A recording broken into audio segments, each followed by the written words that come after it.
It's Patrick Hutzel from intensivcarehotline.com with another quick tip for families in intensive care.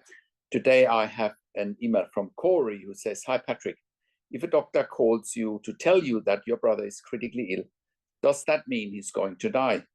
Great question, Corey, and I'm glad you asked it. The biggest challenge for families in intensive care is always that they don't know what they don't know.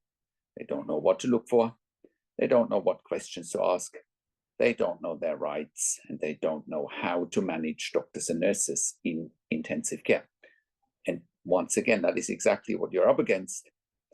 When someone is new to critical care, of course, they're asking all sorts of questions. And when they walk into an ICU, I've also seen many family members collapse when they first walk into an ICU. They just can't handle it because it is such an overwhelming and also traumatic environment.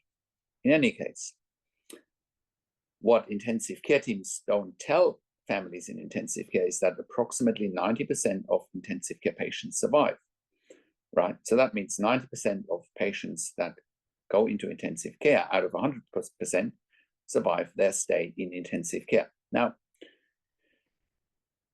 we're not talking about here what quality of life looks like after they get discharged from intensive care alive. We don't know what their life looks like 6 weeks down the line, 6 months down the line, potentially 6 years down the line. Who knows, right? It's not a one size fits all. But when your loved one goes into intensive care, you should have every reason to be optimistic. And because, there's also a lot of good things happening in intensive care. A lot of patients survive, and leave intensive care alive.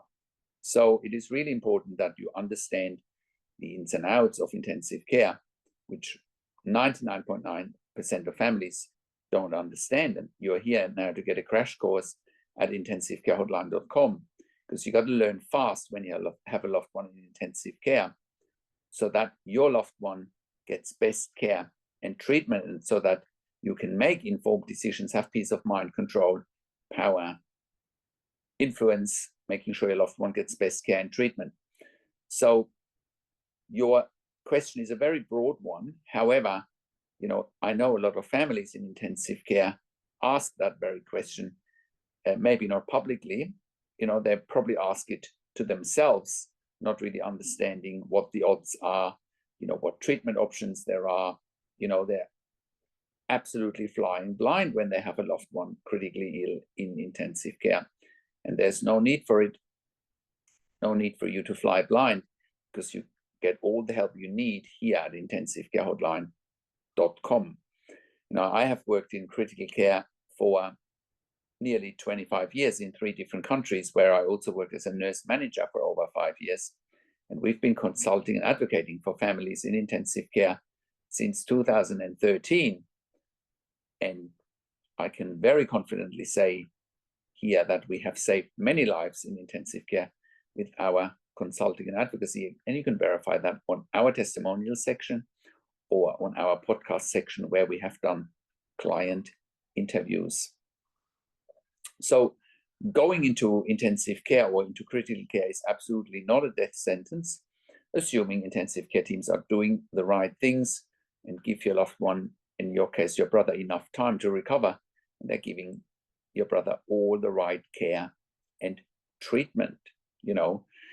Even when someone is going on a ventilator in an induced coma, even that, still the same chances, 90% of patients in critical care approximately survive.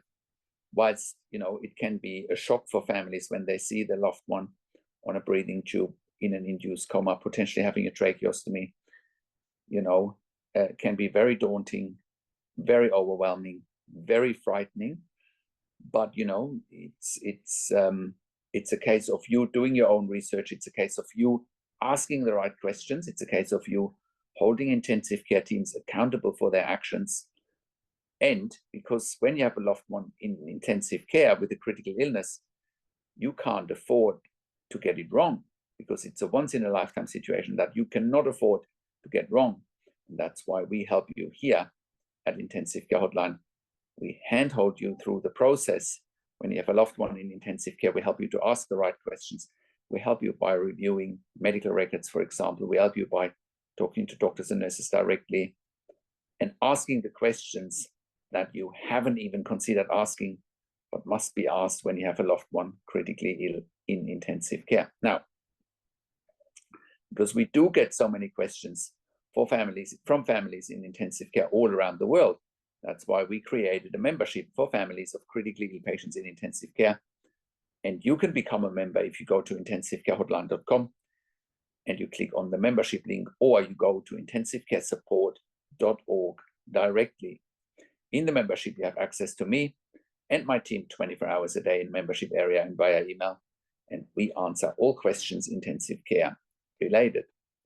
In the membership, you also have access to 21 ebooks and 21 videos that I have personally written and recorded, sharing all my experience in intensive care, making sure that you make informed decisions, have peace of mind, control, power, and influence, once again, making sure your loved one gets best care and treatment.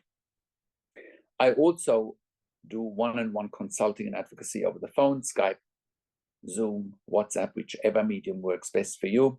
And I talk to you and your families directly. And I handhold you through the process, making sure you stay 2 steps ahead of the intensive care team so that you can manage them and they don't manage you. I also talk to doctors and nurses directly, and I ask all the questions that you haven't even considered asking, but must be asked when you have a loved one critically ill in intensive care.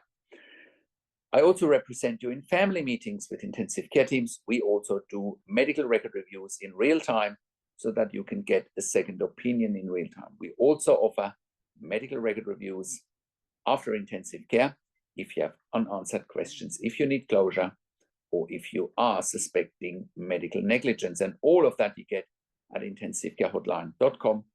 Call us on one of the numbers on the top of our website, or send an email to support@intensivecarehotline.com with your questions.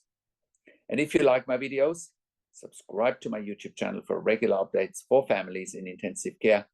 Click the like button, click the notification bell, share the video with your friends and families. Comment below what you want to see next, what questions and insights you have from this video. I also do a weekly YouTube live where I answer your questions live on a show. And you get notification for the YouTube live if you are a subscriber to my YouTube channel, or if you are a subscriber to our email newsletter at intensivecarehotline.com.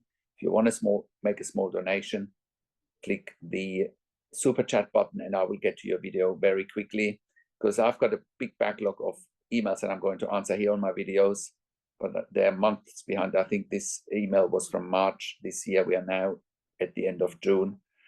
So if you want to have a quick video done, just make a small donation and I will get to it the next day.